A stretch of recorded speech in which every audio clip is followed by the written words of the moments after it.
Film के starting में एक बच्चा दिखाया जाता है जो शहर में न्यूज़पेपर बेचा करता था। फिर वो मुर्दाघर के बाहर जाता है और देखता है कि वहाँ पर न्यूज़पेपर पड़े हुए हैं। उन न्यूज़पेपर को किसी ने कलेक्ट नहीं किया। फिर वो बच्चा उस कब्रिस्तान के अंदर जाता है। उसके पास एक कैमरा था। फिर वो मुर्दाघर के बाहर दरवाजे से फ़ोटो खींचता है। तभी उसको किसी की आंखें नज़र आती हैं जो उसकी तरफ देख रहा था। फिर वो आदमी दरवाज़ा खोलकर बाहर आता है। उस आदमी का नाम डार्क था। फिर वो बच्चा वहाँ से भाग जाता है और अपना कैमरा भूल जाता है। फिर डार्क उसका कैमरा उठाकर एक बॉक्स में डालता है जहाँ बहुत से लोगों का सामान रखा गया था। इसके बाद डार्क एक बच्चे का अंतिम संस्कार कर रहा होता है। वो प्रार्थना कर रहा होता है। प्रार्थना खत्म होने के बाद वहाँ पर एक लड़की आती है जिसका नाम सैम था। वो लड़की जॉब की तलाश में वहाँ आई थी क्योंकि डार्क ने नोटिस लगा रखा था। इसके बाद सैम डार्क के घर जाती है और उसे वहाँ बहुत सी किताबें मिलती है। वो उन किताबों को देखकर बहुत खुश होती है। फिर डार्क उसे बताता है कि इन किताबों में मरे हुए लोगों की सच्चाई है। फिर सैम डार्क से कहती है कि मुझे कुछ स्टोरीज सुनाइए इन बुक से पढ़कर। इसके बाद डार्क उसे पहली कहानी सुनाता है। ये कहानी थी 1950 की। उस कहानी में एक लड़की दिखाई देती है जो वॉशरूम जा रही थी पार्टी के दौरान। जब वो लड़की लाइट खोलती है तब उसके हाथ में कुछ चिपचिपा पदार्थ लगता है। वो लड़की एक चोर थी। फिर उसके पास बहुत से वॉलेट थे। वो वॉलेट्स पार्टी में लोगों के चुराए हुए थे। फिर वो उनसे पैसे निकालती है और उन्हें अपने पास रख देती है और वॉलेट को फेंक देती है। फिर उसे एक घड़ी मिलती है। वो घड़ी भी उसने चुराई थी। फिर उसे दरवाजे के अंदर से एक आवाज़ सुनाई देती है। फिर वो जोर से उस दरवाजे को खोलती है। फिर दरवाजा खोलने के बाद उसे दिखता है कि वहाँ एक मॉन्स्टर है जो दिखने में बहुत खतरनाक था। उस मॉन्स्टर के बहुत से पैर थे। वो लड़की उसे रोकने की कोशिश कर रही थी उस दरवाजे को बंद करके। वो मॉन्स्टर उस दरवाजे को धक्का देने की कोशिश कर रहा था। फिर वो उस दरवाजे को बंद कर देती है। फिर वहाँ से आराम से जाने लगती है। तभी उसके हाथ से वॉच गिर जाती है। फिर उस आवाज़ को सुनकर वो मॉन्स्टर बाहर आता है। फिर वो उस लड़की को पकड़कर उसे खींचकर अपने पास लाता है और कवर्ड में ले जाता है। फिर इसके बाद पहली कहानी खत्म हो जाती है। सैम कहती है ये स्टोरी ठीक थी। फिर वो डार्क से कहती है कि मुझे और डरावनी स्टोरीज सुननी है। फिर डार्क उसे एक एग्रीमेंट पर साइन करने को कहता है।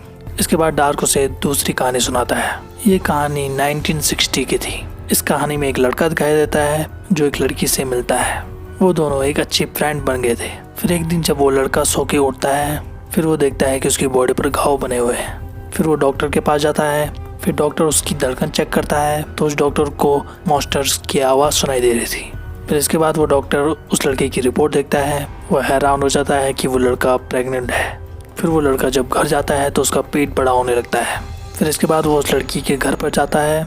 फिर वो उस लड़की को दोष देने लगता है कि ये सब तुमने किया। फिर इसके बाद उस लड़के को दर्द होने लगता है। फिर इसके बाद उसका पेट फट जाता है। फिर वो लड़का मर जाता है लेकिन उसके पेट से एक मॉन्स्टर आ जाता है। फिर उस लड़की की माँ उस मॉन्स्टर को एक रूम में रख देती है जहाँ बहुत से मॉन्स्टर्स के बच्चे थे। फिर उस लड़की को ये स्टोरी बहुत अच्छी लगती है। फिर इसके बाद डार्क सैम को एक बेसमेंट में ले जाता है। फिर डार्क उसे एक डेड बॉडी दिखाता है। फिर डार्क उसे उसी लड़की की स्टोरी सुनाता है। ये कहानी 1970 की है। यहाँ पर एक कपल को दिखाया जाता है जो चर्च में शादी कर रहे थे।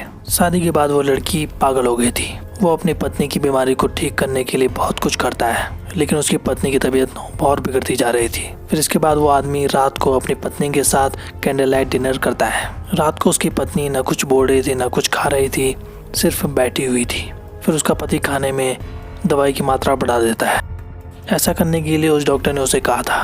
तभी उस लड़की का हाथ चलने लगता है और अपने हस्बैंड का हाथ पकड़ लेती है। फिर इसके बाद उसका पति उससे उल्टी करवाता है ताकि ओवरडोज की वजह से उसकी मौत ना हो। उसकी वाइफ का सर मेज पर लगता है। वहाँ पर एक स्टैचू पड़ा था जो उसके सिर में जा घुसता है और उसकी पत्नी मर जाती है। फिर उसका पति जल्दी से डॉक्टर को फ़ोन करता है और वो अपनी पत्नी की बातें सुना देता है। फिर डॉक्टर उससे कहता है कि अपनी पत्नी को जल्दी से दफना दो। फिर वो आदमी अपनी पत्नी की बॉडी को एक बॉक्स के अंदर डाल देता है लेकिन बॉक्स छोटा था इसलिए उसकी पत्नी के पैर नहीं आ रहे थे। फिर उसका पति उसके दोनों पैर काट देता है। फिर वो उसकी बॉडी को लिफ्ट में ले जाता है। तभी लिफ्ट बंद हो जाती है और उस बॉक्स से बहुत सा खून बाहर आता है और उस लिफ्ट के अंदर बहुत सा खून हो चुका था। वो आदमी मदद के लिए चिल्लाता है।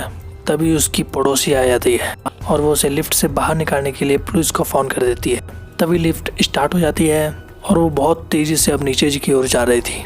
तभी वो बॉक्स खुल जाता है। तभी उस लड़की की डेड बॉडी जिंदा हो जाती है। तभी पता चलता है ये सब वो आदमी सोच रहा था जबकि ऐसा कुछ नहीं हो रहा था वहाँ पर। वो आदमी डिप्रेशन में था। फिर पुलिस आकर उसे गिरफ्तार कर देती है और उसे मेंटल अस्पताल में भेज देती है। वहीं सैम को ये कहानी बहुत अच्छी लगती है। इसके बाद डार्क सैम को बेसमेंट में ले आता है। फिर सैम डार्क से कहती है कि मैं यहाँ किसी जॉब के लिए नहीं आई थी, बल्कि मैं उस बच्चे के लिए आई थी जिसकी कुछ दिनों पहले ही मौत हुई थी। इस बच्चे की मौत का कारण मैं खुद हूँ। फिर डार्क को वो अपनी कहानी बताती है। मैं इस बच्चे की एक केयर टेकर थी। एक दिन इस बच्चे के परिवार वाले घर पर नहीं थे। सैम घर पर होती है, वो अपने लिए मीट बना रही थी। तभी टीवी पर एक न्यूज़ दिखाई जाती है, मेंटल अस्पताल से बहुत से पेशेंट भाग चुके हैं। तभी सैम को घर पर एक घायल आदमी नजर आता है। सैम उस आदमी से पूछती है कि तुम कौन हो, लेकिन वो आदमी कोई जवाब नहीं देता। फिर जब वो न्यूज़ देखती है तब उसे शक होने लगता है। फिर सैम अपने बचाव के लिए उस आदमी का हाथ मिक्सर ग्राइंडर में डाल देती है। फिर सैम अपने बचाव के लिए बहुत कुछ करती है, उससे लड़ने लगती है और सैम फिर बेहोश हो जाती है। फिर इसके बाद वो आदमी उस बच्चे के रूम में जाता है। फिर सैम पीछे से उस आदमी को पकड़ लेती है। अब वो आदमी सैम को जोर से मारता है। अब वो आदमी सीढ़ियों से नीचे गिर जाता है। फिर इसके बाद सैम उस आदमी के सर पर टीवी दे मारती है। फिर इसके बाद वो आदमी मर जाता है। फिर इसके बाद उस बच्चे के पेरेंट्स वहाँ आते हैं। वो ये सब देखकर बहुत डर जाते हैं। वो आदमी ही असल में उस बच्चे का केयर टेकर था, वो लड़की नहीं थी। दरअसल सैम ही एक मेंटल पेशेंट थी जो मेंटल अस्पताल से भाग चुकी थी। तब उस बच्चे के पेरेंट्स उसके रूम में जाते हैं अपने बच्चे को देखने के लिए, लेकिन उन्हें अपना बच्चा नजर नहीं आता। फिर उन्हें ओवन से धुआं आते हुए दिखाई देता है। फिर वो ओवन का ढक्कन खोलते हैं तो वो बहुत हैरान हो जाते हैं, क्योंकि सैम जो मीट बना रही थी वो उनके बच्चे का ही था। असल में सैम एक हत्यारी थी। वो लोगों को मारती थी और उन्हें खाती थी। वो उन बच्चों को मारने के बाद उनका एक एक दांत अपने पास रखती थी। क्योंकि वो उस बच्चे का दांत नहीं ले पाई थी, इसलिए वो वहाँ आई थी। फिर सैम वहीं डार्क को मार देती है एक अपने चाकू से। फिर डार्क जोर से हंसने लगता है। जहाँ पर उस लड़की ने चाकू मारा था उस आदमी को, वहाँ से खून नहीं आ रहा था, जहाँ से एक केमिकल निकल रहा था। फिर सैम ये देखकर डर जाती है और वहाँ से भागने की कोशिश करती है। अब सैम वहाँ फंस चुकी थी, अब वो वहाँ से नहीं भाग सकती थी। सैम वहाँ भागती है लेकिन उसे दरवाजा नहीं मिलता। ये सब डार्क की शक्तियों की वजह से हो रहा था। इसके बाद सैम एक लाइब्रेरी में जाती है। फिर डार्क उसे कहता है तुम अभी से डर गई। फिर डार्क वहाँ मौजूद बहुत सी बुक्स को गिराने लगता है। उन सभी किताबों में उन बच्चों की कहानियाँ थी जिनको सैम ने मारा था। तभी उन सारी किताबों में से सारे बच्चों की आत्माएं बाहर आ जाती हैं। फिर सारी आत्माएं सैम को पकड़ देती हैं और उसे खाने लगती हैं। इसके बाद डार्क एक केमिकल उसकी बॉडी में डाल देता है। इसके बाद डार्क वहाँ से बाहर आ जाता है। फिर डार्क हवा में उड़ जाता है। यहाँ पर पता चलता है कि डार्क असल में एक आदमी नहीं था, वो एक भूत था। तभी इसके बाद सैम को दिखाया जाता है जिसकी अब आंखें खुल चुकी थी, जिसकी अचानक आंख खुल जाती है। अब सैम उस मुर्दा घर को चला रही थी। इसके बाद प्रेजेंट टाइम दिखाया जाता है और सैम उस बच्चे को कहानी सुना रही थी। वो बच्चा जो न्यूज़पेपर बांट रहा था शुरुआत में। फिर सैम उस लड़की से डरने लगता है और वो बोलता है कि मुझे घर जाना है। फिर इसके बाद सैम कहती है कि इतनी जल्दी क्या है घर जाने की, और फिर दरवाज़ा बंद हो जाता है और फिल्म यहाँ पर ख़त्म हो जाती है। तो आज के लिए बस इतना ही। ऐसी वीडियोस देखते रहिए हमारे चैनल पे। Thank you so much.